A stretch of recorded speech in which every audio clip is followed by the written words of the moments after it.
Masa gaji 3,000, tak cukup duit nak menabung.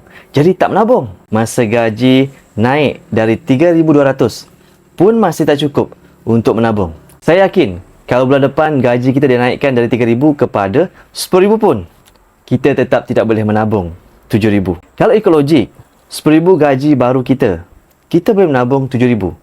Tapi tidak. Sebab apa? Bila gaji naik, nafsu kita pun naik. Nafsu berbelanja kita tidak akan pernah habis. Rupanya bukan kita sahaja macam ni. Majoriti manusia memang ada kecenderungan untuk habiskan duit selagi duit itu masih ada.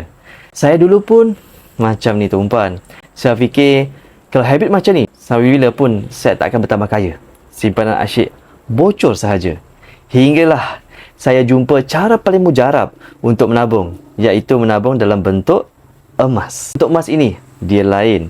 Dia terbalik dari sifat kita yang menabung dalam bentuk wang kertas. Bila ada emas di tangan, kita cenderung untuk tambah dan tambah lagi.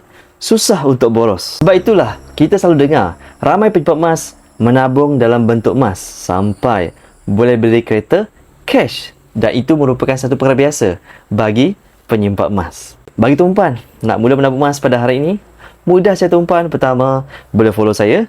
Yang kedua, boleh rujuk di TikTok saya.